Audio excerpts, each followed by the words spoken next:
democracy, go back, go back, go back. illegal immigrants, go back, go back, go back. illegal immigrants, go back, go back, go back.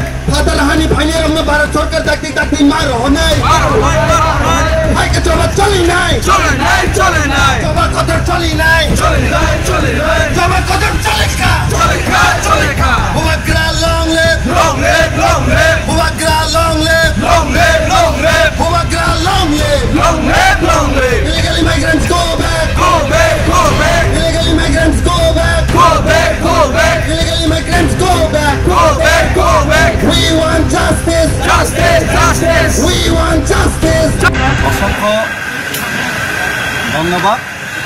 আজকে আমরা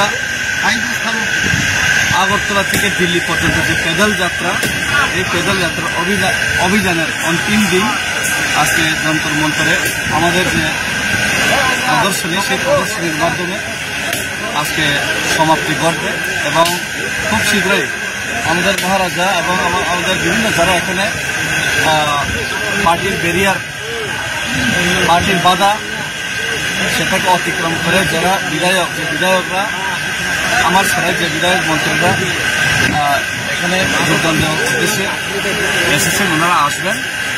এবং আজকে খুবই দুঃখের সহিত বলতে হচ্ছে, এটা যে মুভমেন্ট সেটা কোনো পার্টির মুভমেন্ট নয়, সেটা ত্রিপুরার মুভমেন্ট।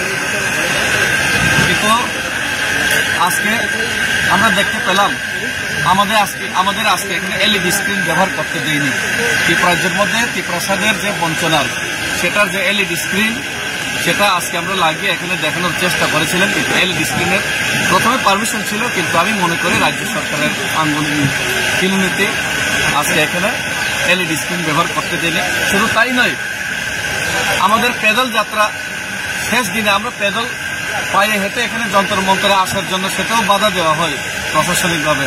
ওনারা পায়ে হেঁটে আসার অনুমতি দিল না এবং এরপরে ওনারা বাস ব্যবস্থা করবেন বলেছেন দিল্লি পুলিশ থেকে।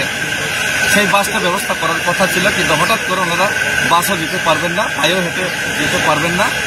এইভাবে আমাদেরকে আজকে এখানে আমাদের সাথে আমাদের যে ডেমোক্রেটিক গণতান্ত্রিক আন্দোলন সেটার মধ্যেও বাধা দেওয়ার চেষ্টা হলো এবং সেটা আমি মনে করি 110% সেটা রাজ্য সরকারে যারা বসে আছে, যেই নেতারা ত্রিপ্রাসা বিরোধী, সেই ত্রিপ্রাসা বিরোধী মনোভাব নিয়ে যারা বসেছেন সেই নেতাদের আন্দোলন নিতেই আজকে ত্রিপ্রাসাদের গণতান্ত্রিক মুভমেন্টে পর্যন্ত আজকে বাধা দেওয়া হলো।